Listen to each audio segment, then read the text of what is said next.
Kareem A. Rashid, the voice and your host of Clearing the Wreckage. I am so happy that you're here with me today. Again, I don't know what you got going on. If you're at the house, chilling out, you know what I'm saying, and you're like, hey, let me click on YouTube or let me click on Spotify or Apple, whatever you're doing. And you might be on the toilet. If you are, do not forget to flush. You already know what time it is. You already know. What's up? Again, I just want to thank you so much for being here with me today. This is episode 9. Today, we are going to talk about, oh my goodness, am I still an adolescent or a kid mentally? That's not necessarily the title. The title is going to be facing myself and seeing me for who I am. Oh my gosh. Man, thank you so much for joining me today.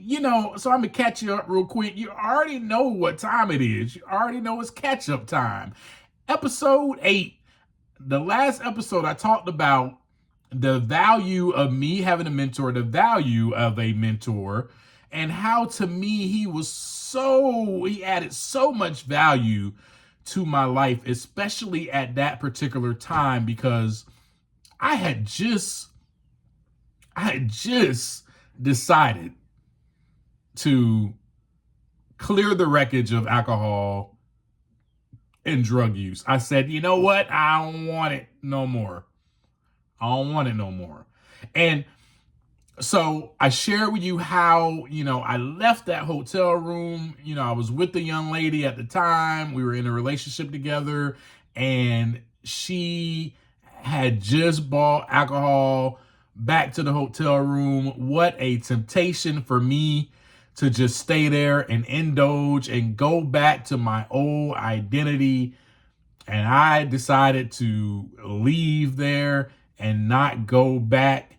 Had no idea what I was going to do. So, my homie dropped me off to my mom's house. Obviously, I called my mom, asked her if I could just stay the night, go to church with you in the morning. That's what we did. I told my mom, I said, I don't care where you take me after church. You can drop me back off to the woods. You can drop me back off in a park. I don't care. I just can't go there, because if I go there anywhere near her, I'm probably most likely going to go back to my old identity. Capiche? So I've caught you up. So I'm at mom's house. I have no idea of what to do. And it wasn't really about me, what I was supposed to do. It was about, who am I going to be? Who am I going to be after I left all of my demise behind? Who in the hell do I want to be now? That's what it was about for me. And I had to make a decision. Now, let me share with you that in this episode, you're going to hear some things that probably will make you go, And that's all I'm going to say about that. That's all I'm going to say about that. Am I still a child mentally? What is going on? How come I have to remind myself in the morning to brush my teeth? I got to remind myself. I got to not just remind myself, make myself brush my teeth, make myself eat food, make myself take a shower, take a bath, make myself put shoes on the right way, put clean socks on, do laundry, all of these things that normal adult 31, 32-year-old men know how to do and are doing. So why was that? So the reason for me is because I started at age 12 drinking alcohol and using drugs. Boom, right there, my brain became arrested. There was no longer any rapid or mature development in my brain. I'm not going to say it stopped developing completely. There was the process was halted. The process became arrested. The process became halted, particularly my prefrontal cortex. So this is the part of the brain that deals with emotional regulation. This is the part of the brain that deals with my emotions, that helps me regulate those emotions to be sane, basically, in a nutshell. Helps me with making decisions. I was one of those people as an adult that just couldn't make a decision. I don't know what to do. Helps me with my impulse control, being able to control my impulses, and helps me think rationally. So the prefrontal cortex deals with all of these things, and boom, at age 12, it's disrupted. Just like that. Because I decided to take some alcohol. And not only did I decide to just drink it once, I decided I love the feeling of this. I want more. I love the feeling it gives me. Please give me more alcohol now. Yes, people, that was my response, my reaction to after the time that I had my first drink. I wanted more. There was something already inherently inside of me that the desire grew after I took that first drink to have more because of the effect and the feeling that alcohol produced inside of me. It wasn't the taste or anything like that. It was the effect that it gave me. I wanted more of that effect. I wanted to feel that more. I was like, oh my gosh, ooh, this feels great. So later on in my adolescence and in my teenage years, of course, it progressed and it grew more steadily to where I was drinking every single day, all throughout the day. And yeah, enough said. There's really nothing else to say about that. So my brain was just not growing maturely in a way that it needed to. We all know that the prefrontal cortex is something that is being developed throughout the adolescence to about age 25. We all know that. If you're older than 25 listening to this, you know that. I don't have to share that information with you. So imagine me at age 12. I just halted. I stopped 12 or 13 more years of growth. I want that to hit home to you. I want that to hit home. I want you to take some time and actually listen to what I just said. Let that sink in. Let it sink in.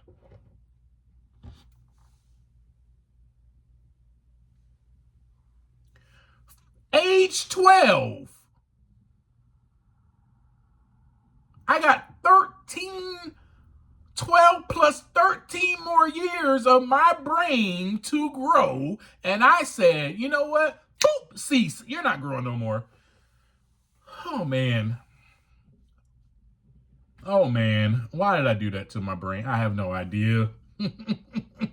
We'll go into that in a later episode some other time. But right now, I wanted to share that information with you so you can get a gist of what I'm about to say now. So I'm at my mother's house, fresh out of the woods, fresh out the hotel, fresh off of drug and alcohol use.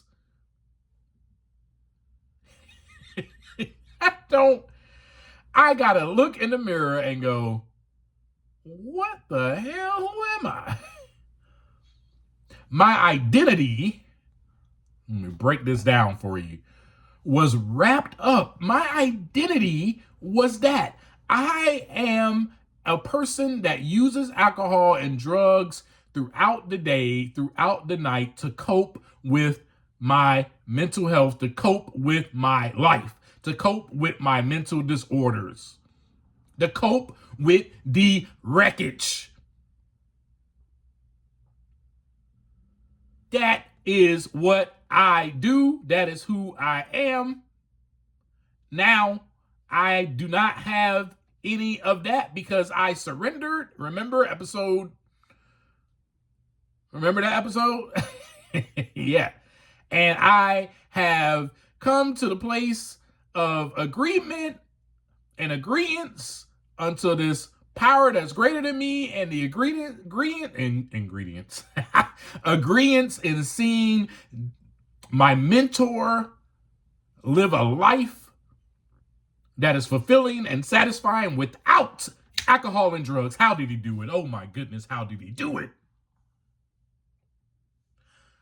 So I'm seeing this, I'm watching, I'm observing, I'm with him, hanging out with him. I'm going to the meetings on Monday with the men. I'm going to other meetings. I'm seeing other addicts and alcoholics, and I'm wondering how they're staying sober. I'm staying sober and clean one day at a time. I don't know how I'm doing it.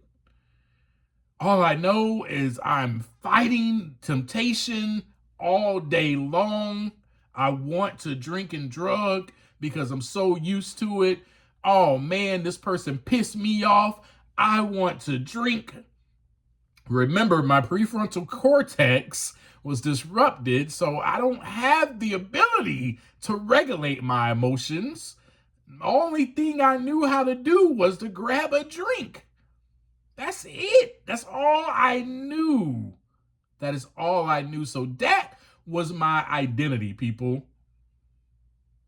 And so I'm at mom's looking at myself like, I don't want to be that. I don't want to be that. Now, when it comes to looking at myself and facing myself, okay, so I'm looking at two versions of myself. I'm seeing this is due to my alcoholism and addiction. This is what has happened to me. This is what has happened to my brain. I have to face the facts, right? So when we look at ourselves, are you ready for this? This is part of clearing the wreckage. In order for me to clear that wreckage in my life, I had to take a look inside so that the wreckage can begin to clear. And part of that was me acknowledging, my goodness, look at the wreckage that I have caused because I decided at age 12 that I love the effect of alcohol and I want to continue drinking that because I love how it makes me feel. And you know what? Later on in my teenage years, I don't really care how I get alcohol. I don't care how I get drugs. I just know that I gotta get it because I'm trying to survive. It was a survival tactic because my brain, again, did not know how to regulate my emotions, did not know how to think rationally. I did not know how to control my impulse. I didn't know how to make good decisions. All of that was disrupted at age 12. Therefore, thank God I finished high school and I went to college for like a year or 2 years. But because of my decision making, my impulse control, my, hey, no, I don't know how to regulate my emotions. I don't know how to sit still and actually study and go to class because my impulse is to drink and drug, I dropped out of college. I dropped out of college and I did not go back to college. And I continued to party and drink and drug. And when I say party, I'm not talking about, I'm not just some old regular college kid, you know what I'm saying? Or I'm some regular, person that just drinks on occasion, okay, yeah, it's Friday night, let's have a drink. No, man, this was every single day. This was every day of my life. I don't know how much I can reiterate that to you. This was every day. This was my identity. So I left all of that behind, left the hotel, left the drugs, left the alcohol, left the person. What do I have left now? That identity, that was my identity. So I'm looking at myself in the mirror and I'm like, you know what? I'm facing the fact. But this is who I want to become. I'm looking at another version of myself. I want to become an adult. I want to become a man. I'm 32. I'm living with my mom. I don't want to live here. I want my own place. I want a job. I want to be able to, wake up in the morning, not have to remind myself to brush my teeth. I want that to come natural. I want to be able to dress dapper. I want to be able to look presentable. I want to be able to wash my own clothes and have my own.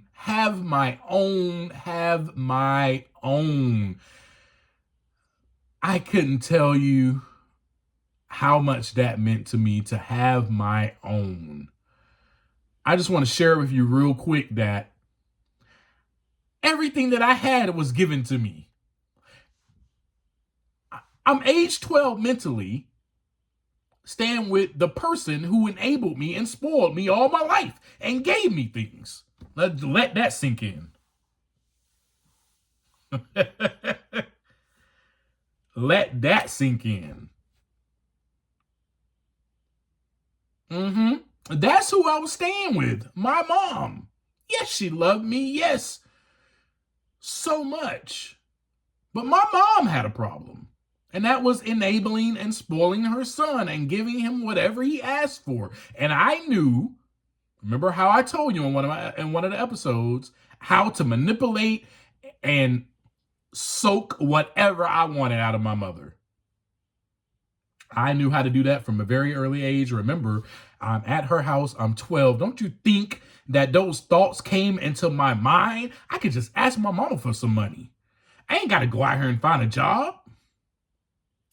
The hell I look like finding a job when I got all the resources I need? I got food. My mom could just go to the grocery store and buy food for me. I ain't got to buy anything. My mom could just take me to the department store and buy me some clothes. I don't have to do that.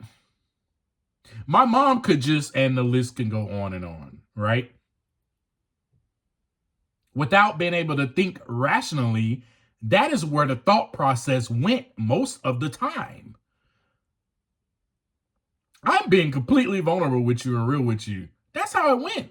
I was like, oh, shoot. Well, mom took me in. All right, mom, take care of me now. Yeah, let's get real. Let's get real. That is exactly where my thought process was. But I said, no, I don't want to be that person anymore. I've cleared the wreckage. I am clearing this wreckage. I am clearing that wrecked up identity, the destruction, the desolation, the havoc. Remember, we talked about what wreckage actually really is, the broken parts, the disordered parts of myself. No, I'm doing away with it. I'm clearing it. I don't know. So I'm looking at myself and I'm like, no, this is the version I want to be. The adult that takes care of himself, that actually lives in a house and takes care of his mother. That's the adult I want to be. So how did I become that person? Well, first of all, one day at a time. That's for sure. But let me just share with you some of the steps that I took. as I told you already, I had to remind myself to brush my teeth, had to remind myself to bathe, all of that. Okay. But I did not have anything of my own. So the steps that I took to get that was I had to, from somewhere, I had to find humility. And I was a very prideful, egotistic, arrogant young man. So I did not have an ounce of humility inside of me. So where did I find it from? My mentor found it. I watched him ask for things. I watched him humble himself enough to be transparent and vulnerable with me. I observed that and I said, give me some of that. I want it. I want that. And I took it. I took a piece of that from him. And bit by bit, I learned what humility was. And I learned that I needed to ask for help at this stage in my life. So I went to my mother with a plan. It wasn't a long, drawn out plan. It was just, Mom, this is who I want to become. Do you have any advice or suggestions as to how do I get to this place? Yeah. I went to my mentor. I asked him the same thing, and I just continued to do recovery. I went to my meetings. I went to church, and I hung around older men who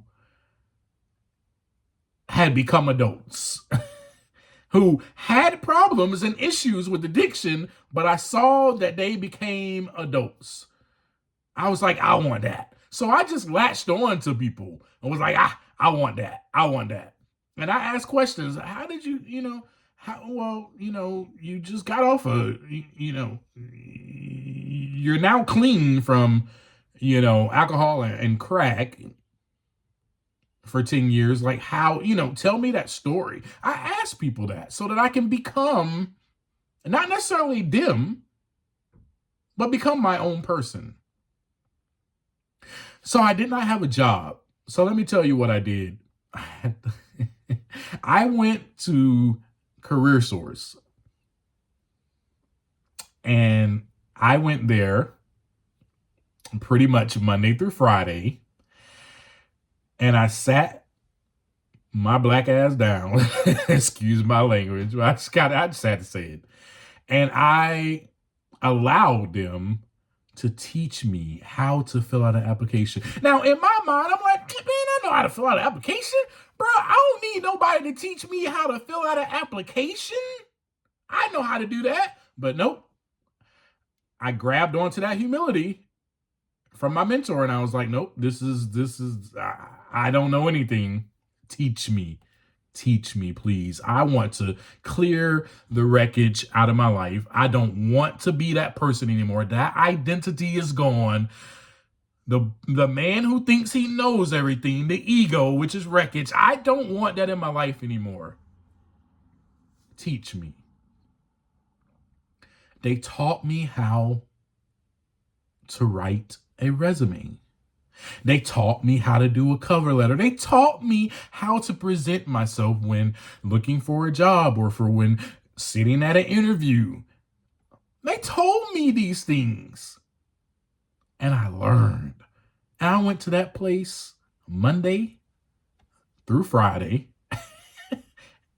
And I learned. And that was my job. That was my job until I found the job every single day. Then, thank God, I found a job. And when I found the job and I got paid, do you know the first thing I wanted to do? I wanted to go back to the old identity. I was like, ooh, money, let's go drink.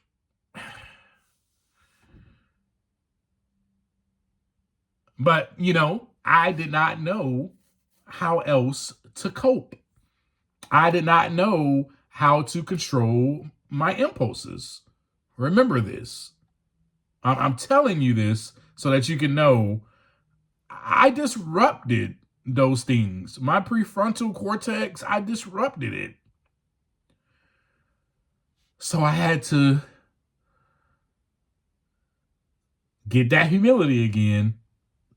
Mom, when I get paid, before I even got paid from the job, I went to my mom. I said, Mom, I told you I came out with a little plan. It wasn't that much, but I said, Mom, when I get paid, I want to give you my check. I want to give you my money. I want you to help me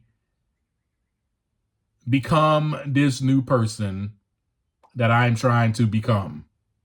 I want you to help me. Although I am doing it myself, I want you to help me clear the wreckage, clear that wrecked up identity, leave it in the past, and not go back to it. So, Mom, take my paycheck. So she took my paycheck. And then I met this other guy who I was like, I learned about him. There was this man who I learned about who was his job. So my mom's job. So let me just share this with you. My mom was an accountant or a bookkeeper. And then I met this guy who was a financial guru accountant. That was his job. And I was like, boop, I want some of that. I mean, that's the type of humility that I begin to have. And I don't know where this was coming from. Just the simple fact was, I think it was coming from a power greater than myself. But I will share with you, the fact that I looked at myself, this is where it's coming from. I looked at myself and I said, this is who I am. This is what happened. This is what it was like. Oh my gosh. Okay, that's cool. I accept that about myself, but I don't want to be that person. This is who I want to become. It was like I was looking at my reflection and I was like, I want to be that person that's staring back at me. You know what I'm saying? I don't want to be this person that's staring at it. I want to be the other person. I want to be what people really, truly see in me. And so I latched on to him. I said, hey, man, you know what I'm saying? You work as an accountant and you deal with finances. And hey, man, can you help me? I want to save some money. I want to learn how to budget my money. I want to learn how to buy my own groceries. I want to learn how to take care of myself. I also want to possibly, save up for a car because I'm sitting here catching a bus to this career source place every single day. I'm walking to work every single day. I need a car. Then I will also need my own place. I want my own. So those are some of the steps that I took. Those are some of the things that I did. And it was about me first, though. Oh my gosh, I'm a child mentally. I accept that. But what can I do to change that? Give me the courage to change that. As I looked at myself in the mirror, I said, I can. I can. So that's what this episode is about today. That's all I have for you, truthfully. So those are just some of the things that I did. I do, when I share these stories with you and I share these episodes with you, I hope that, I really do. I hope that there's something inside the episode that resonates with you. I'm not a coach. Not now, at least. In the future, I might be. But I'm not here to tell you what to do. I'm not that person. I'm just here to share with you my experience, my strength, and my hope, and then share with you some of the things that I did, where I was in my life, and how I began to clear the wreckage. And one of those ways I did was I took time to look inside so that the wreckage can begin to clear. That's what I did. And I leave you with that every single episode because that is what I did. And we're going to talk about more of how, in later episodes, how I wasn't doing that on my own. Obviously, how I just shared with you, I had people helping me, but there had to be a power. Remember, I surrendered. I came in agreement to this power, and this power had to be greater than me, that was giving me the capability to do these things. And yes, for the normal people, you're probably like, oh, I don't know, gave you capability to go look for a job, something you should have did. Gave me capability, when I say that, to look past my old self and create a new self. Gave me the identity to clear that crap, to clear that wreckage, to say, you know what? I'm not going to drink. You know what? Yes, I'm going to brush my teeth. Because on my own willpower, I just would have went around with stink breath. That's how I lived in the woods. I was homeless. I ain't care about having stink breath. I ain't had no toothbrush to brush my teeth. I ain't care about not taking a shower. I ain't had no water. I ain't had no tub, no bath in the woods. You catch my drift? Now, do you let that sink in? Let that sink in. For real. Yeah, man. So yeah, there was a power greater than me giving me those capabilities. You know what I'm saying? I was able to hear that power. I was able to hear that voice more. Now, I shared that with you in those episodes. That's why I'm sharing all this with you in these episodes, so that you can know. So that you can be on the journey with me. This is a journey. This is a process. Life is great. And I'm on a journey still. I'm still learning how to clear the wreckage. But I'm sharing with you that I decided to take some time to look inside and clear that doggone wreckage. And that's what I'm doing every single day of my life now. So as I leave you, always take some time to look inside so that the wreckage can begin to clear. Y'all have a wonderful day. Peace.